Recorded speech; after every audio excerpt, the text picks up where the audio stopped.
So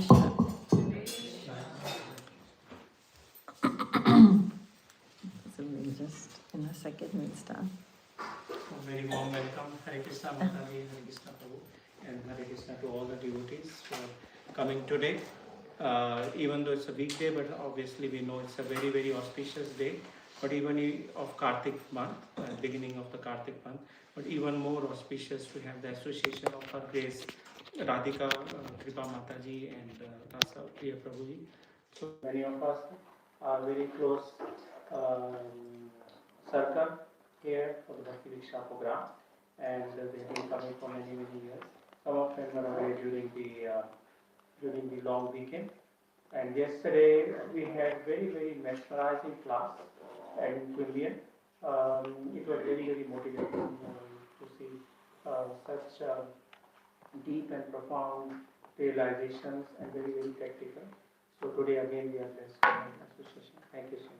Hare Radhika Kripa Mataji. Hare Bol, Shri Prabhupada ki jai. Srila Prabhupada ki jai.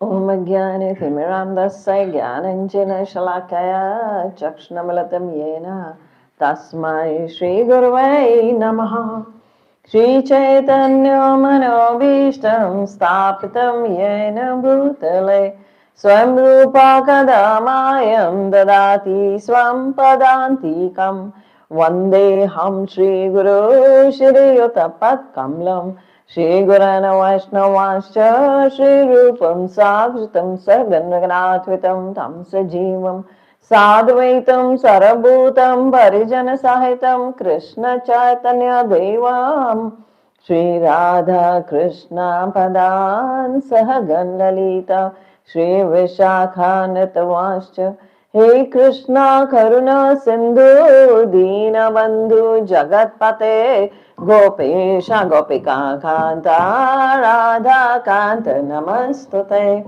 Tapta Kanchana Gaurangi Radhe Vrindavaneshwari Vrishabhanu Sutta Devi Pranamami Hari Priye Vancha Kalpataru Bhaksha Kripa Sindhu Vacha Patitanam Pavanebhyo Vaishnavbhyo Namo Namah Jai Shri Krishna Chaitanya Prabhu Nityananda Shri Advaita Gadadhara Shri Vasadi Gaur Bhakta Vrinda Hare Krishna Krishna Krishna Hare Hare Hare Rama Rama Rama Hare Hare Shri Prabhupada ki jai, Damodar Bhagwan ki jai.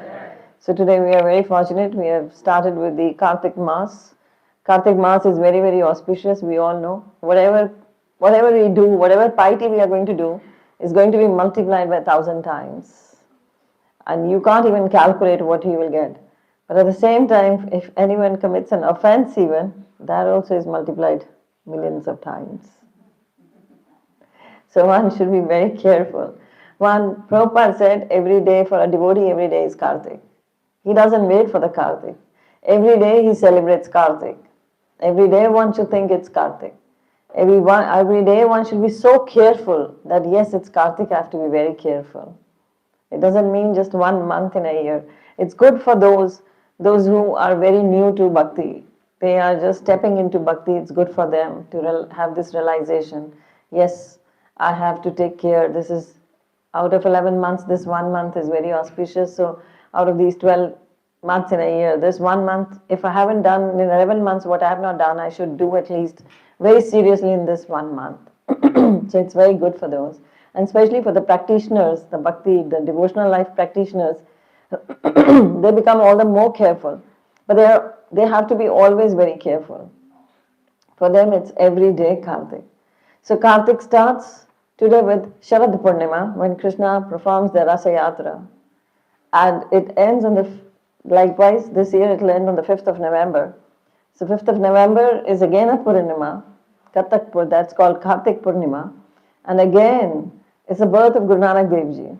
The birth date that comes on the Kartik, last Purnima of the Purnima of Kartik.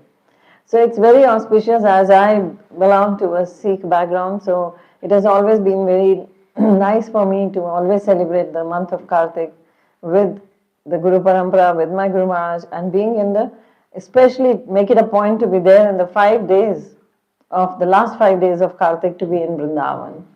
So to have the association of all sadhus, sadhu sangha there. So for all these years, sometimes it was whole month in Kartik in Vrindavan, and then the services became too much.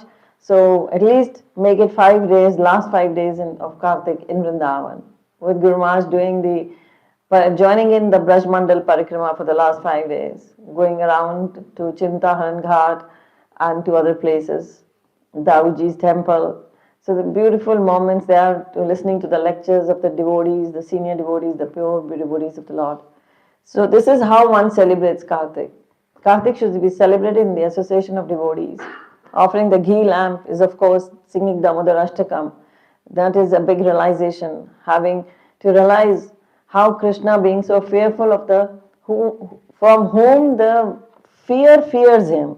You know, Krishna, from Krishna, the fear itself fears him. भय को भगवान से भय होता है. But here Krishna pretends that he is fearful of his mother who is going to catch him. So that Leela is going to come on the Diwali day. So Diwali, lots of festivals will come in Kartik, Bahula Ashtami, then you have where the appearance of Radha Kund, that is Bahula Ashtami happens, the big Shnan of Radha Kund happens that day.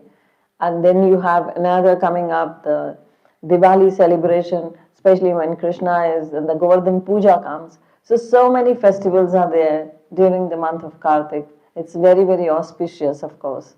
And one should actually take some austerity in the month of Kartik. That I'll eat once in a day, or I will do more of bhakti, I will chant more rounds, I will chant very carefully. Chanting is supposed to be done like when we early in the morning. So one should get up early in the morning and chant the rounds. One should take that vow in Kartik that I'll do that. If it's been difficult throughout the years, especially in Kartik, one should take the vow, I will chant all my rounds early in the morning. So when we chant the rounds early in the morning, and one should chant very loud, like not very, very loudly, but loudly. One should cry for Krishna. It's not artificially crying for Krishna, but it's real that you chant loudly. And I especially tell always, while chanting, we follow 3 N's. There are 3 N's to be followed when we chant. The first M is the mood for chanting. One should have a mood of chanting. Early in the morning when you get up, it's so peaceful outside. It's all very beautiful, like it's everywhere it's very peaceful. All over the world, every day, like early in the morning at 4 o'clock, 4:30, you do the Mangala Aarti, and then 5 o'clock you can start your rounds. And you can see it's very peaceful outside.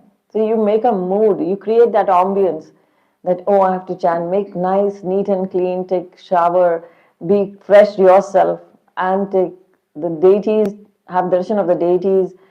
If there are no deities at home, have darshan of the pictures of the deities around. Sit with Tulsi Maharani. Create a mood, an ambience for chanting. So first M is the mood of chanting.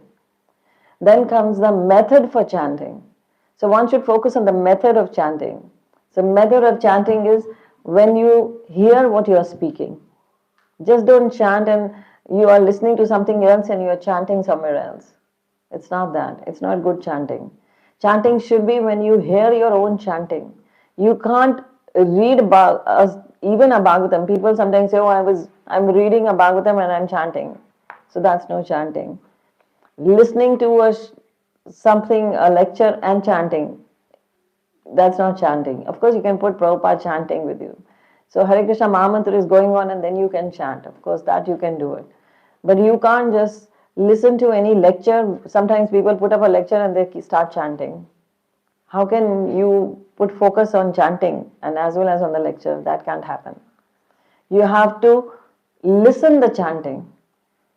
The food we cook in the kitchen makes us healthy. When we eat it through our mouth, it gets digested in the stomach and it makes us healthy. The whole body becomes healthy.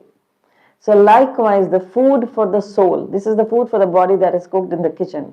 The food for the soul, where is it cooked? It's cooked on your tongue, on your jiva. So Harinam is the food that soul eats. So you cook that food on your jiva, you speak from your jiva, you eat this food through your ears. That this food has to go through your ears. So this food is eaten by the ears. So when you chant, every word should be very clear. It can't be Hare Krishna, Hare Krishna, Krishna, Hare Rama. That's not chanting.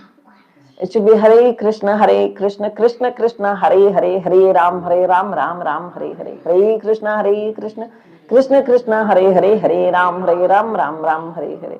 So it should be very clear, very clear. And then you eat through your ears. The third M is mellow.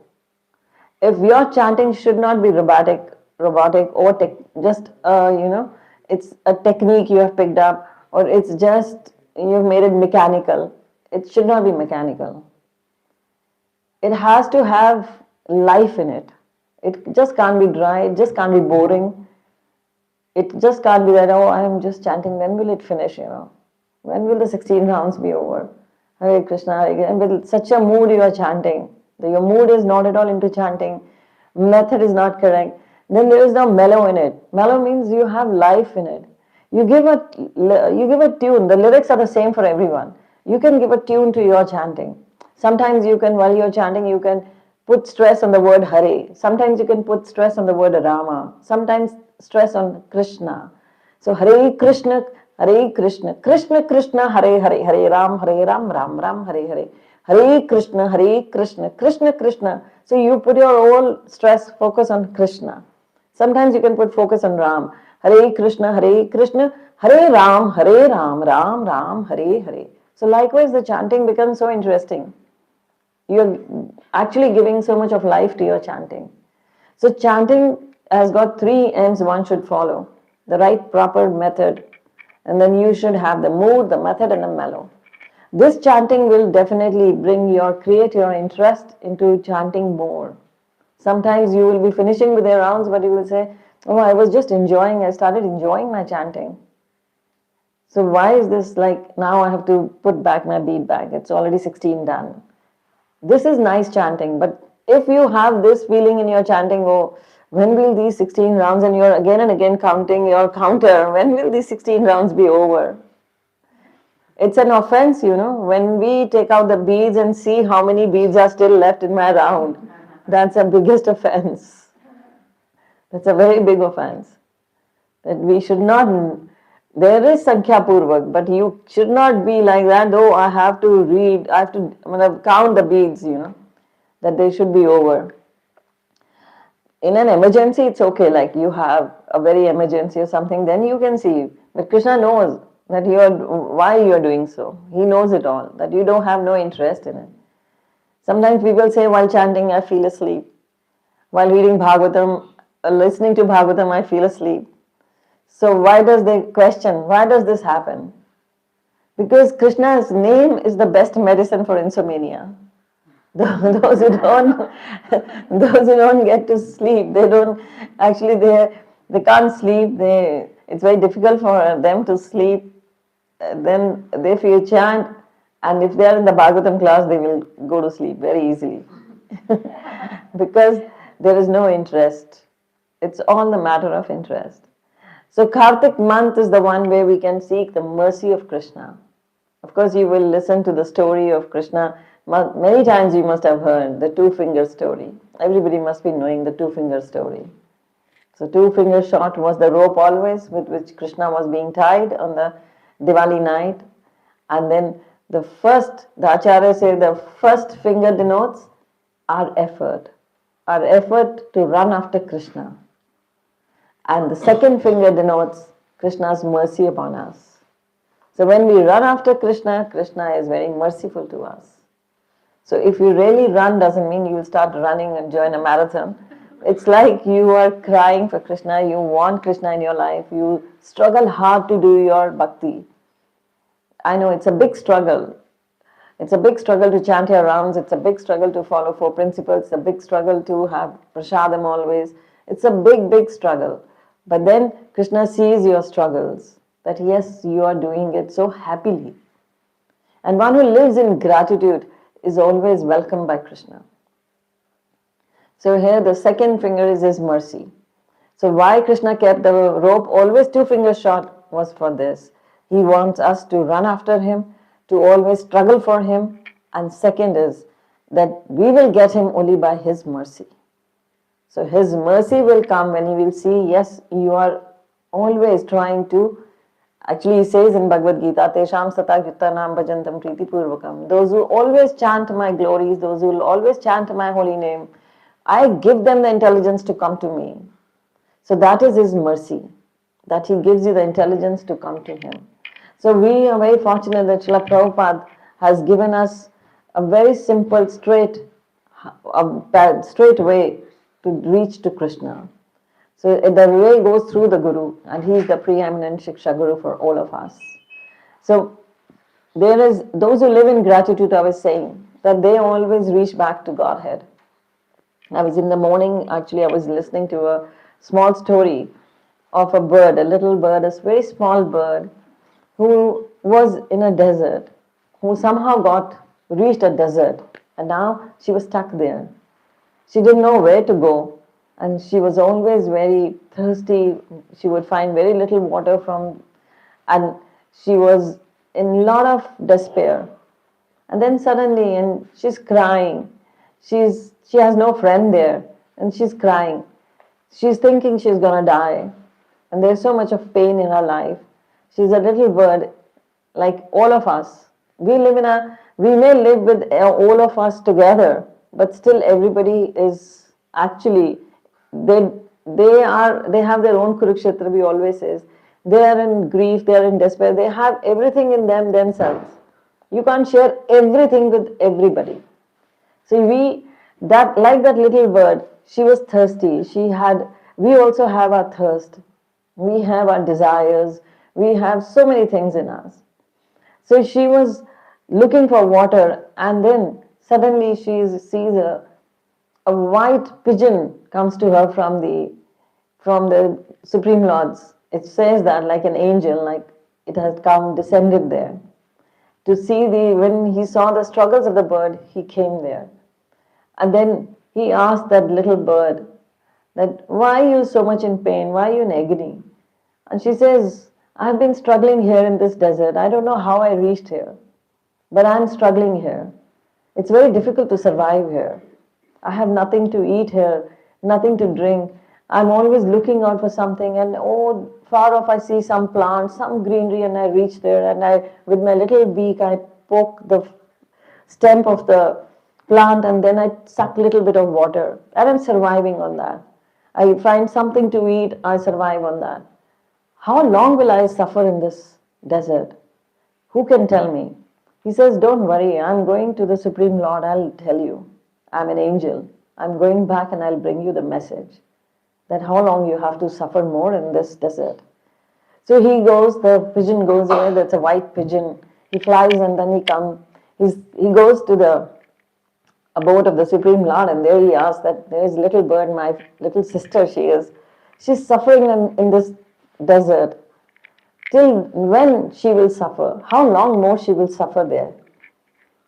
So the Supreme Lord says, there's a lot of suffering in her life. Maybe more 10 years are there. She has to survive in that desert. So it's for us all. We have to survive these struggles here. So he says, poor thing, she will die when I'll tell her this. It'll be a big pain for her if I tell her there are more 10 long years for you to suffer. And then Krishna tells him a upay. He tells him a way out. That how you should tell the bird that she has to live here and how she can change her destiny. And the pigeon understands, and he comes back to the bird. And he tells the bird, he knew that there are another 10 years are there, but he then tells the bird that I met the Supreme Lord and he has told me that what you should do every day you should look up in the sky and tell him, I'm very grateful. And thank you for all what you have given me. I'm so grateful I'm surviving each and every day. One day it comes and I fly and I get something to eat and I survive. So I am very grateful to you for everything that you have given to me. He told the bird, you do this every day. Without fail, twice, thrice in a day, you must thank the Supreme Lord always, that He has given you so much. And she understood. She said, yes. He said, see, you are surviving. You always get something to eat. You always find something. And that's how you have been living for so many months in this desert. So every day you must again say thanks to the Supreme Lord that He has given you so much here. You have a nice, healthy body. And she said, yeah, but I've become so weak. My feathers are actually worn out. They are wearing out. But then also what you say, I will definitely follow that. And the pigeon flew away. So she every day started this. She every day started saying thank you to the Supreme Lord. Thank you for everything that you have given to me, this little jiva. And she is hopping here and there. And whenever she is thinking of the Supreme Lord and saying thank you, she felt there was she was already getting charged inside. She felt something was happening in her whenever she thanked the Lord. She started doing this, and gradually, she saw it. There one day when she was flying she was in a very weak position, and she was searching for water, and she was flying. She saw immediately up in the sky. She looked up and she said, "Thank you, Lord, for everything what you have given me." And then she saw there was dark clouds in the sky. It started raining, and when it started raining, she felt the joy. She started dancing. Her feathers, actually soaked in water, became all new again. And she saw the water coming down on the desert, and there were puddles that they were made. And she saw little ponds coming up. Enough water for her came up. And they were green. After a few days, she saw green small plants erupting from the earth, Mother Earth, from the desert. And she said, it's been just 10 days I have been thanking God and He has given me so much. In 10 days, the pigeon, when he came back, he gave the message. And the Supreme Lord said, you just say thanks to me and then you see what happens. She thought to herself, just 10 days, it has just been 10 days. I was just thanking Him, and in 10 days, my life has changed. It's become so cheerful. It's become so nice. So likewise, if we don't look up, we look down. And when we look down, we see all the dirt of this earth. Whereas the materialistic people are there, we see everything is so dirty, so this, we start complaining. So the pigeon, what he did, he transformed the bird from complaining to being in gratitude. She stopped complaining now. Every day otherwise she was complaining, oh, I am alone here. Why have I been thrown here in this desert? What am I doing here? I'm suffering. I'm always suffering. How long will I more suffer? But her perspective changed. The pigeon came as a spiritual master to her. That was the spiritual master. He came. The spiritual master, Guru, is the angel that Krishna sends. So he came and he told her, just live in gratitude. And when she started living in gratitude, she stopped complaining and she became a new person altogether. Now she was always happy. She was chirping. And still she was saying, thank you. Thank you for everything you have given me. And really her life became so nice. So whatever was she had to suffer, 10 years more she had to suffer. By just saying thank you, Krishna took away and transformed her life just in 10 days. Those 10 years became just 10 days. It all went off. So likewise, when we chant the holy name, our life, that is like a desert, it becomes green with vegetation. It becomes all cheerful. That's why Prabhupada said, chant and be happy. So that is how the life is. If we really live in gratitude, we will always be happy. So while I was coming in here, I was going through this book of mine that I wrote, Death the Unstoppable. So in this book, I had actually written a poem in 2001 when I was traveling to Mayapur for the first time. For the first time, I was traveling to Mayapur for the parikram, to join the parikrama for the Navdeep parikram. Both of us were traveling. So in the train, we were with a group of devotees. So in the train, I just got a bit inspired. This was my second poem. The first poem was for the Vyasa Puja of my Guru Maharaj. That was the title of the poem was Guru. And this was the second poem of my life. And I don't know, it just came up to me. I was a bit inspired and I wrote this poem. What is death? Is it a beginning or an end? Life is the path Lord gave us to tread. Our deeds lead us in a direction that sets our destination. So the deeds, our karmas, they actually set our destination. We can change our destination. Destiny can be changed if the karmas are put into the right way. It is not that a thief had to steal, but if his karma changes, if he gets inspired by a devotee and he does not steal because that's his free will, if he does not steal, his karma is changed, his destiny will be changed. Likewise, we are put into a situation by our karmas. Our deeds put us in a situation. But the free will is ours whether we accept it or reject it. How we react. Reaction is ours. We are independent for our reactions. We are responsible for our reactions. Because our reaction is going to create a new karma, a new action. So to cut through the chain of action reaction, one has to, how one reacts is very important, one should understand. Bhakti is all about the reaction. It's all our actions, previous actions, they bring us to, put us into a situation. So here I wrote, our deeds lead us in a direction that sets our destination. Manmukh jivas. Manmukh are the ones who follow their mind. Manmukh jeev clings to maya. That's illusion.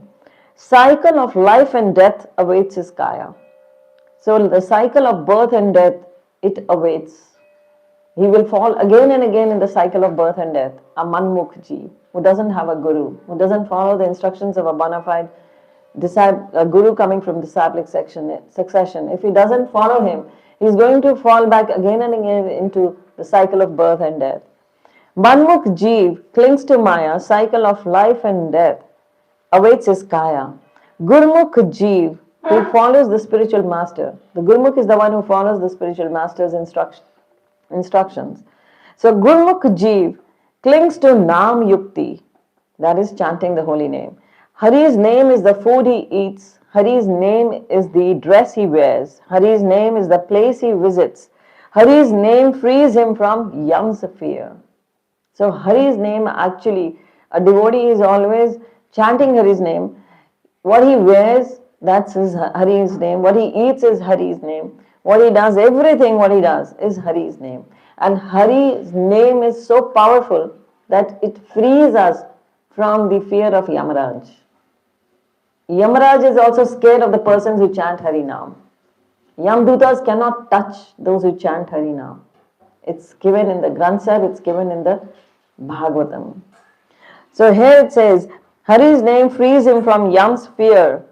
Chanting Hari's name is the gift for the Lord. So chanting is the gift for the Lord. We chant every day. We are actually collecting gifts for the Lord. We are sending him the gifts. If you really want to gift Krishna something, that's chanting the holy name. So chanting the holy name is the gift for the Lord, to treasure which one comes to this world. So one has to take birth on this world to collect this treasure. This treasure is only here, nowhere else. Even the demigods, they desire to take birth on Mrityuloka. Dev Simre Ye Dehi. The demigods have to come here. The devatas have to take birth. Because in Swargloka they cannot chant. Nobody can chant in heavenly planets. They have to come to the Mrityuloka, to Mother Earth to chant. So to treasure which one comes to this world, life is thus the preparation to attain death.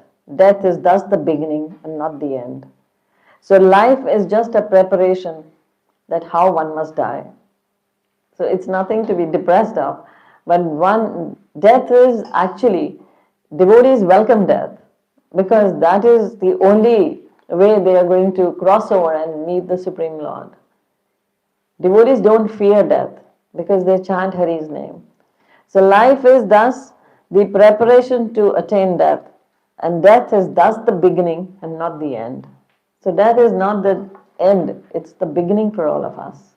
For all those who chant the holy name, all those who celebrate the Kartik month, they need not get depressed. Sometimes people say, oh, in ISKCON, you always talk about death, death, death. That's why we don't want to come. But that's the reality. That's the truth of life. That is inevitable. Nobody can avoid. So in the Guru Granth Sahib, it says here on the page 324, Re jan man madho, Re jan man madho se laiye. So it says, oh people, Jan means humble. It says, Re Jan. Those are full of humility. With their minds, they actually connect their minds to Madhava. So those who are very humble, in reality, those who are actually manifesting humility in them, they actually put their minds in the service of Madhav. Madhav is Krishna. He's Lakshmi Pati. He's called Madhav. So the mind actually serves Krishna. Chaitanya Mahaprabhu says, Trinadapi sunichaina tarorapi sahishna manina manadena kirtaniya sada hari. Those who chant the holy name of Hari, they are actually very humble. They become very humble. So it says here, so Re Jan Man Madho Seolaiye Chaturayina Chaturbhuj Paiye. So cleverness not will actually help you in attaining Chaturbhuj. Chaturbhuj is Krishna. The Narayan Savrup, the Chaturbhuj Savrup. One will not get Krishna with any cleverness. There is no shortcuts to get to Krishna. One may think, oh, at the end time of death we have to chant. Who is going to chant now? We'll chant when the death comes. So that is, you can't be clever enough. So with Chaturayina Chaturbhuj Paiye. Through cleverness, the four-armed Lord is not obtained. Parhar Lob Aru Lokachar. So Parhar, it says, keep aside your greed, lob, all your lalach, all your greed for this material world. Just keep it aside. And all the lokachar. Lokachar is what people will say. Oh, I will chant. What will they say? If I go to satsang, what will they say? I'm so young. I have my family. I have kids. I have wife. What will they say? Oh, I go to satsang. I go to the association of devotees. I put tilak. I have got chanting beads in my hand.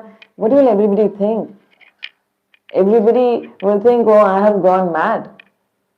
I have such a big life still ahead of me. I mean, people tell you, why it's so early for you to chant. Wait, at least be 60, 70, 80, then you chant. Then it's a time. But then it will be too late. You will not have any interest. At the age of 60, 70, 80, many diseases will overpower you. Old age will overpower you. Nobody has the time to chant at that time. You have so many other problems coming up. Maybe your kids have grown up, they got married, they're settled.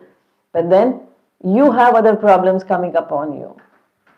So why not chant when you're hale and hearty, when you're healthy? Parhar kam krodh ankar. So he says, it says that what you should keep aside. You should keep aside this lalach and lokachar, and then also you should keep aside all your kam vasana, all your desires, and then krodh, kam krodh ankar, your anger, your ahankar, false pride you have. Just keep that aside. You have to let that go away. Karam karat bade amev. So karam karat. So ritual practices, they bind the people in egoism. When you will actually fall into rituals, then you will never get liberated. Never go into the rituals. Rituals are like the Vedas tell you, do this anushthan, that anushthan, the 16 fast, do this 16 fast so that your business runs nicely. Wear this stone, your business you will have this child, you will have that, whatever desire you have, it will be fulfilled. So people go after these rituals. They want to perform rituals in life. When we tell someone to chant, they say, don't you have any other thing somebody can do for me? I just pay the money and they do it for me. There are many astrologers, there are many gurus like this in the market, those who will fool you. They will say, you give this amount of money so and so, and we will do every anushthan for you. You will get, I will send you the prasad. So don't get these false promises. Don't fall prey to such false promises. Nobody can do anything for you. You have to do it yourself. The scriptures say that. Ape bijo, ape khavo. You have to do it yourself to eat the fruit yourself. So whatever you will do, whatever you will actually sow, you will reap. That's going to happen. In Varha Puran it says, Vatadi doshena mad bhakto mam na cha samret. Aham samarapi mad bhaktam nayami param gatim. So it says here, it is not possible to overcome the three nooses of destiny. The three nooses of destiny here it says in Varha Puran that you cannot get over them. If my devotee is unable to remember me at the time of death because of disturbances felt within the body at the time of death, then Krishna assures that if you cannot remember me at the time of death, you fall prey to the disturbances of the body. But if you have been chanting my name throughout your life, you have remembered me always, then I shall remember my devotee and take him back to my supreme abode. Krishna says, then I will come personally. I will take care of that devotee that he comes back to me. So someone may say, I won't remember when I am going to die. If I get unconscious, who is going to chant? I'll go without chanting. Krishna says here in Varaha Puran, you will come back to me. I will make the plans to bring you back. But if you have been remembering me all the time. So it says here, it is not possible to overcome the three nooses of destiny. Three things are destined in our lives. People sometimes come and ask, the birth, the death, they are destined. When you will take birth, where you will take birth, it's not in our hands. Our karmas decide it already where we will take birth. And then where we will die, again it's decided already. Where we are going to die, when we are going to die, it's all decided.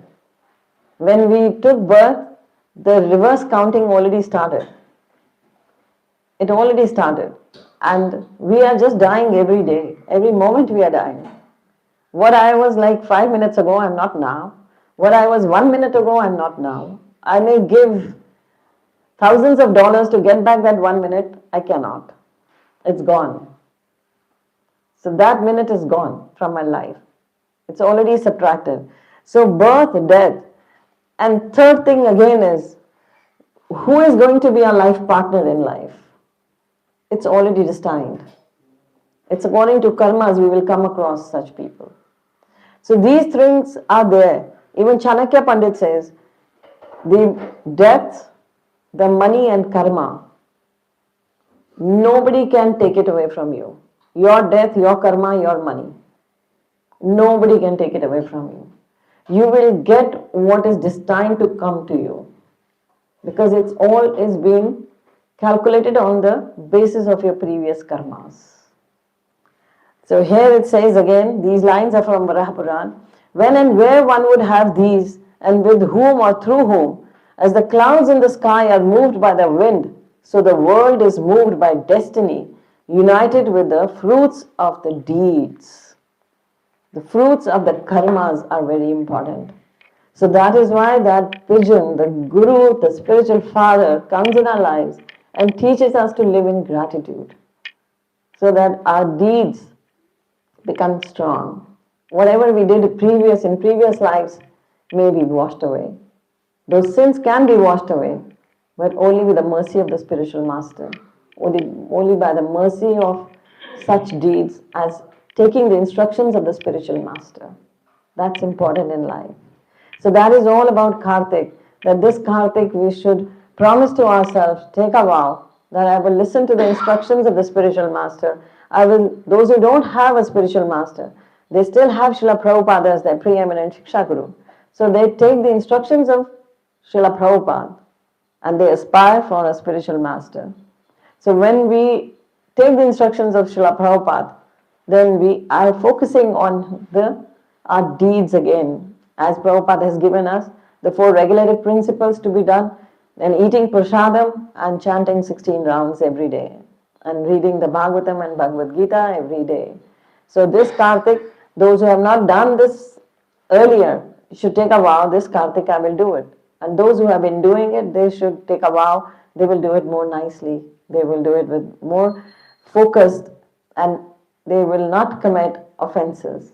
Chanting has to be offenseless. So one should actually be careful while chanting. It should be offenseless. So offenseless chanting means when we take care of those 10 namaprads. Before chanting, one should remember those 10 namaprads and then refrain from doing them. And the topmost one being a Vaishnava aparad is one should be very, very careful. So anybody has any question? It's 8:15. Yeah, 1 hour class, it's done. So any questions anybody has? Yes, Mataji. I have this question about you're talking about karma. So, for example, last karma, someone, I or someone else did something to me, but this in this lifetime, because I have to that person, I will be an instrument to pay back that karma back to him. So, does this count as my karma, or is it that I'm destined to do that because it's the time? No, it's your karma. You're independent. You're independent to react. If he did some offense to you in the previous birth, so you might be in a tendency to retaliate to that. And you are in such a position now that you did offense to him, he will come back and repay you. He will be offensive towards you. And now if you become again offensive towards him, you are making a new karma. So it is there. There is a small story for that I can tell you of the karmas. There was a prince. He was married to a princess. Very young, both of them. He is hardly 16, 17, she's 13, 14. I'm talking about the ancient times. And he gets married to her, and they get married in another kingdom, and they're coming back to their own kingdom now. So the prince and the princess, they're traveling with a bunch of soldiers, and they are going through a forest. It's night now. And then they see, the prince says, we must retire now and see for a place where I can retire. So they see an ashram. They can see a building and some lights there glittering there. Lamps are there. So they go to that ashram and they see a saint, a mahant, a saint sitting there. And they ask him, they tell him that we have our prince with us. It's a small state prince. So he says, we have our prince and he's just got married and we want a place to stay. So you have rooms, we believe. So could you open them for us? So he says, yes, it's a work for piety, of course. He's the king's son, of course, I'll open up all the rooms for you. So he opens up the rooms and they stay the night there. And now the prince and the princess, they retire to the room. And the rest, all the soldiers and all, they spread out and they stand, they give at the doors, guarding the room. Now the princess goes and they retire on the beds and the prince puts his sword on the window ledge and the window is partially open. And this moon is glittering in the sky and the moonlight is falling on the very beautiful bejeweled case of the sword. And she's a young girl and she gets very fascinated with that. She gets up and she just tries to lift the case and in the meantime the sword slips out and it's very sharpened. It falls on the sleeping prince. The prince bleeds to death. She faints. She gets unconscious. And in the meantime it's morning now. The soldiers, they call out, they bang the door, nobody opens. Now they open the door and go inside. They see the window is open. The sword is lying on the prince and the princess has fainted. She's there. Now they know it. They think it's only the mahant, the saint whose building is this. He knows about this window and he must have come inside, and because there is nobody else, we were all guarding at the doors, it is he who must have done it. So they catch hold of him. He's saying, I have not done it. I have not done anything. I did all good. They say, no, you killed our prince. And they said, you are a Brahmana, so we will not kill you, but we will punish you. So for that, we will cut your both the hands because you did this to the prince. And now this thing happens. Now this Mahant is very much, he is actually a devotee. He understands what happened. There is something behind it that made this happen. He is very inquisitive to know what did wrong I did in the past life, so I got punished. He looks for an astrologer and he comes to know there is an astrologer in Haridwar. So he travels to Haridwar to that famous astrologer. And when he reaches that astrologer, the astrologer is not at home. His wife is there. So he says, I have come to see your husband because I want to ask him something. But that wife is not interested at all. She doesn't respect her husband at all, that astrologer. She speaks all nonsense about him. She says, oh, he's always telling this, that to others. And she's speaking all ill of her husband. Now this person is very much in distress, the saint. He says, he thinks that if he is a big astrologer, why did he marry such a woman? He must have, he's an astrologer, he should have known that he's marrying a lady who is going to disrespect him all the time. And when the astrologer returns, the saint, he asks the saint, how can I help you? The saint says, first you tell me about yourself. That why did you marry this woman? Who doesn't respect you at all? Why did you marry her? He said, you see, I must have done something in my previous birth, and I know what I did. He said, though we may take it that the animals don't have their karmic cycle, but they fall in the animal life because in the previous births, as human beings, they had done something, so that's why they keep on falling in this 84 lakhs of species. So he said in the previous birth, she was a khachar. That's between an ass and the donkey. We have no khachar. So she was a mule. That's a mule. So she was a she mule. And I was a crow. And her back, she had a wound on her back. And I was actually with my beak piercing, hurting her with that. And my beak got entangled in her spine. And we both fell in Gangaji. We were at the banks of Haridwar only. So we both fell into Gangaji, and because of falling into the Gangaji, we became human beings. I gave her pain at that time, I know it. And that's why I'm taking all the pain from her. But I'm not retaliating. If I retaliate, there will be next birth where again she will be giving back to me what I'm giving to her now. So I'm not giving her anything right now. I'm just taking it. So this is how a devotee is humble. That is humility.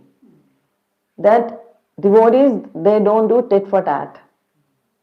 That we have been taught. In Vaishnavism, always Guru Maharaj used to say, a devotee is never an enemy of his enemy even. You have to be very careful in dealing with your enemy also. If you retaliate, physically you give any harm to someone, be prepared, the next birth you are going to take it. So the devotees are very careful. So then he said, now you tell me my story. That why did my hands got cut? What did I do in previous births? He said, you were a saint in your previous birth as well. Your bhakti is not over as yet to go back. And you were sitting. And there was a Chandal going, he passed you. And Chandal was chasing a cow. He was chasing a cow to kill the cow. You just sitting there, he just came to you and asked you, where is that cow gone? And you with your hand said, here.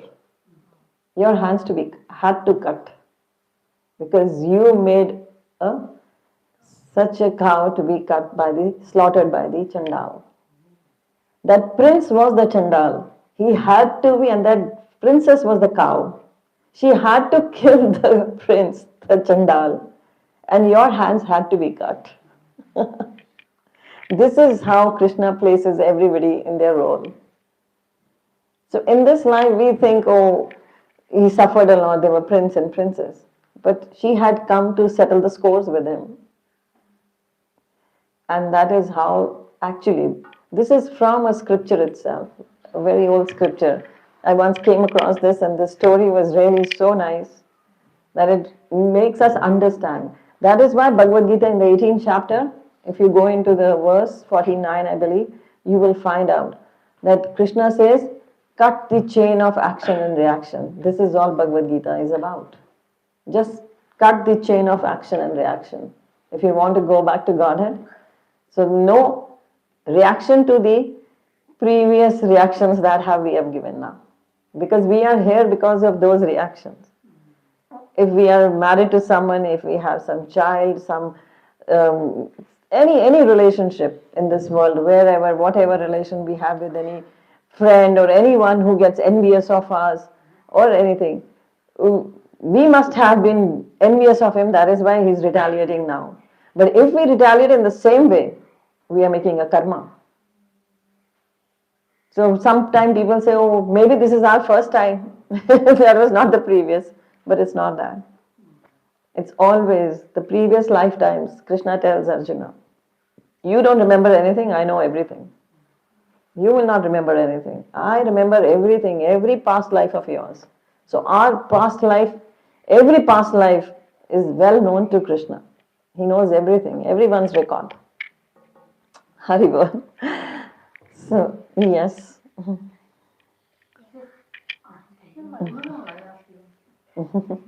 Haribol Mataji, Haribol. next class Mataji, thank you. Mataji, is there any difference between taking the initiation online and taking the initiation face to face? No, there's no difference. There is no difference, right? Because you are accepting the Guru. Prabhupada gave initiation in letters. He gave initiation to my Guru Maharaj like that. And see how my Guru Maharaj lived. He's known as the Prabhupada's man. So it doesn't matter. It matters that your surrender matters. Even if the Guru is not on this mortal world even now, but if you think he's not there, it's an offense. He's still there. He's with us. So that is all our thinking. It's all here, how we take it. So one has to be surrendered. One thing is sure, you have a spiritual master, one should be surrendered to Srila Prabhupada. One should be surrendered. That's very important.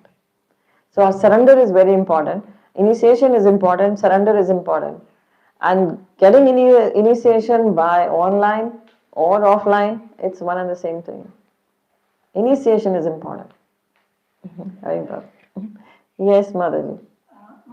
As a matter of duty, like at work or something, like if I'm a manager and because I look after the performance or whatever, due to which if I'm causing distress to the other person, but it's as our Oh, duty yeah, have to do. I got Is it. there a karma? It's your job. No, if it's your job, like a parent is a job, it's your job to correct your children.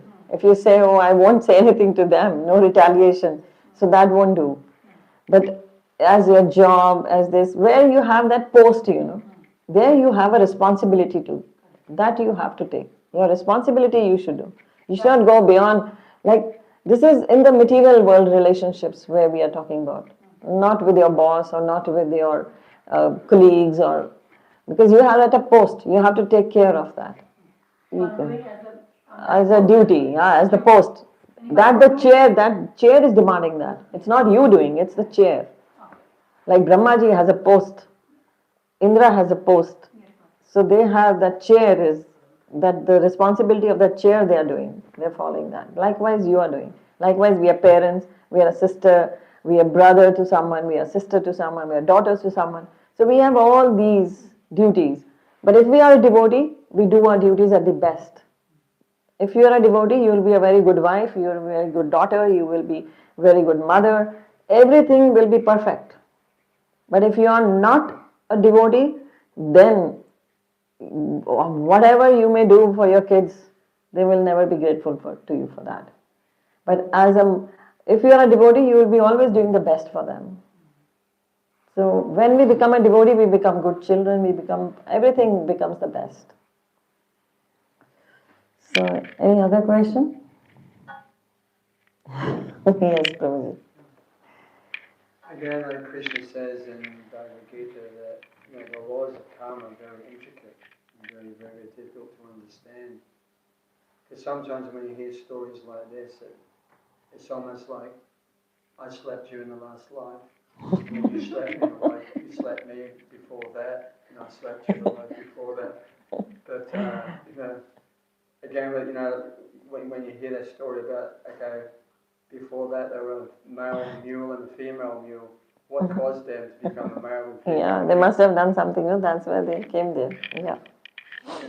So again, it's like, that's, again, when Krishna is trying to explain to us, like, I've talked about this before, about we don't try to be too intelligent and over-intelligent and try to figure all these things out. The best, the simplest way is like, Chaitanya Mahaprabhu has just asked us, please chant the holy name. Yeah, that's it. Simple. All these stories lead us only to one destination, chant the holy name. If you want to, that's what we did. Chitraina Minir Chaturabhuj. So all the cleverness will not take us to, if we try to become clever with Krishna, we will not attain him. The only way to attain him is through the right process. That's chanting of the holy name under the guidance of the spiritual master. Independently, one cannot do it. So that's very important for us. So we may try everything in this world. We should not worry of anything. What will happen, what will not happen. Just chant. Just do offenseless chanting. Just do what Prabhupada has given. Just follow your spiritual master. That's all. Everything will fall in place. You don't have to worry at all. Everything will go on smoothly. Nothing will be actually, there is no risk in chanting. It is like it's like a horse running blindly running. The horse actually has shields here, the leather shields they put here. When they put the harness on the horse, they put the leather shields that horse should not get distracted. He should not look this way, that way. He should look just straight. So likewise, the Guru trains you.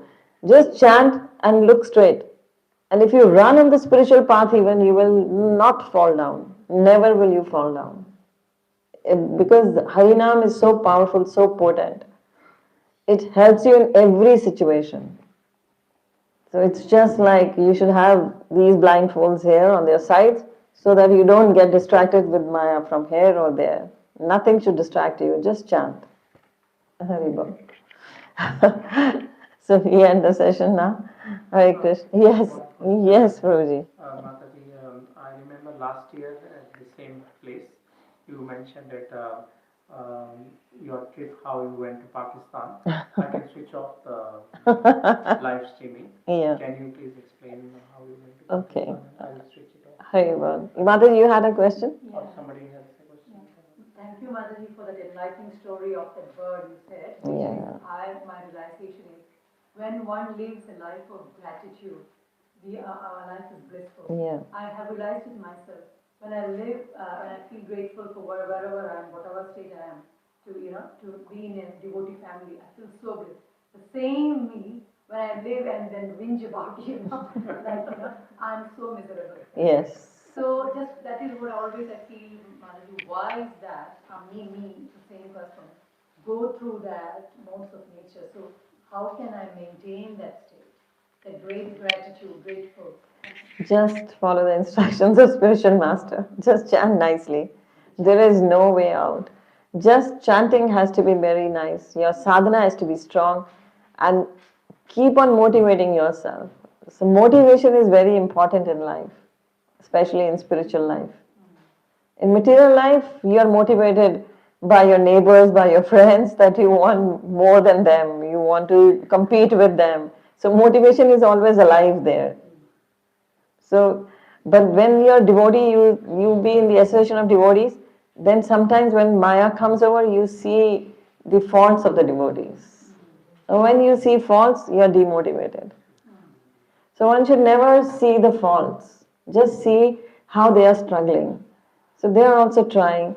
So they are also what goodness they have in them. At least they are chanting. So be nice to them.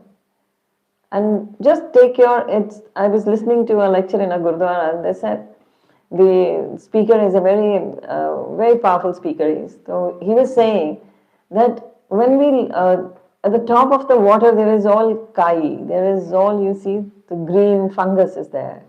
But beneath the gems, if you want, they are deep down in the water. So you have to go deep down to get the gems. So just look at that, they are struggling. If you will look at the upper level, you will find faults like the kai, like the fungus. But if you see their hearts, there is Krishna residing in their hearts. So they have a gem in their hearts. Just that they haven't just reached there. So help them to reach there. When they reach there, they'll realize themselves and they'll be grateful to you.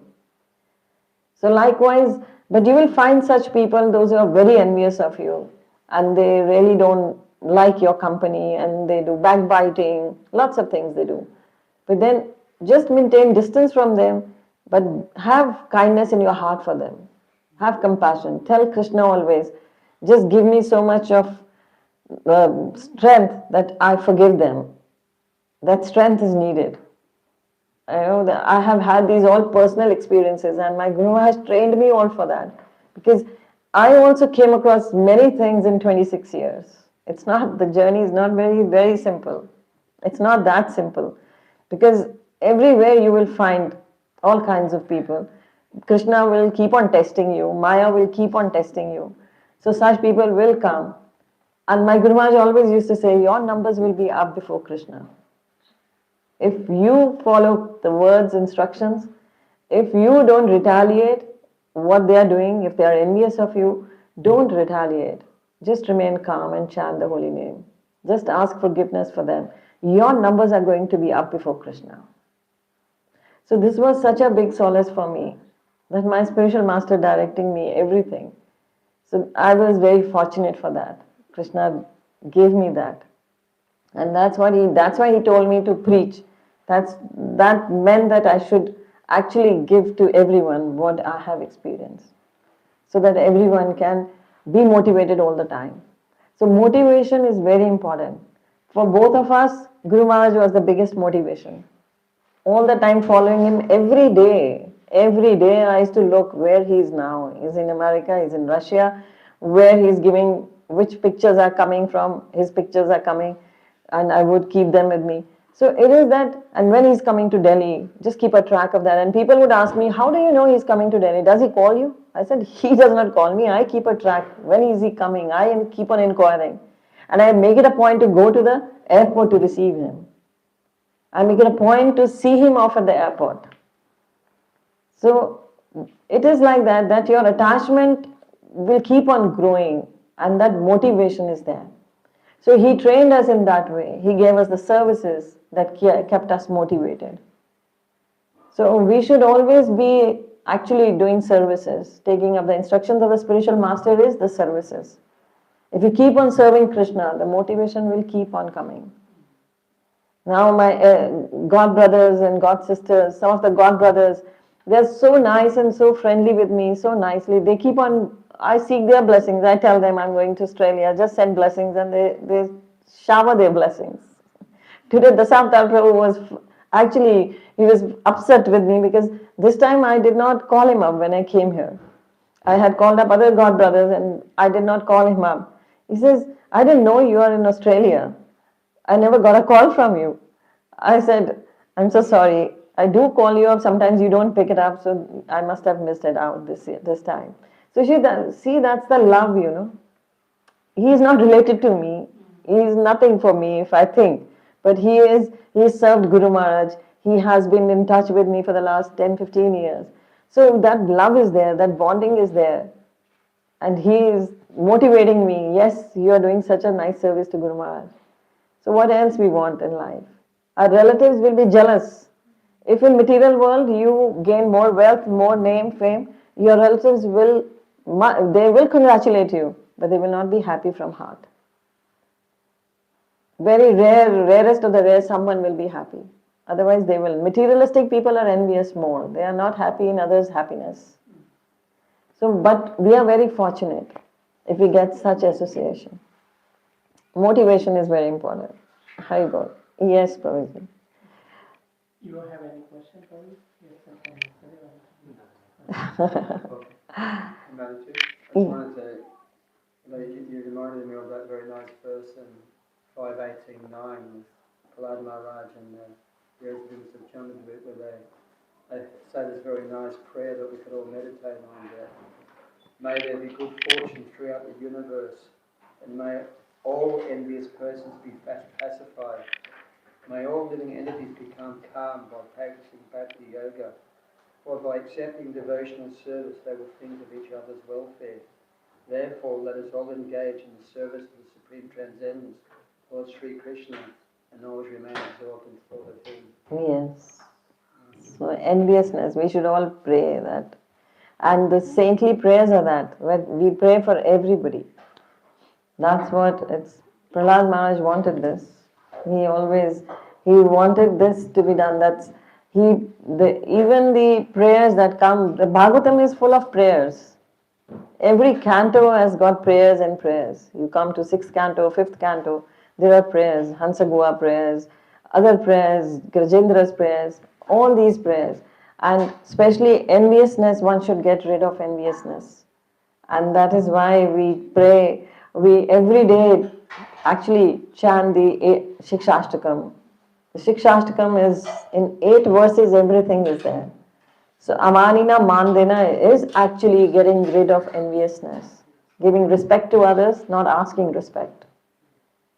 Getting your false ego go. That is what we all are striving for. Bhakti is all about that. Haribol. Yes, Prabhuji. Okay. Hare Krishna. Prabhupada ki jai.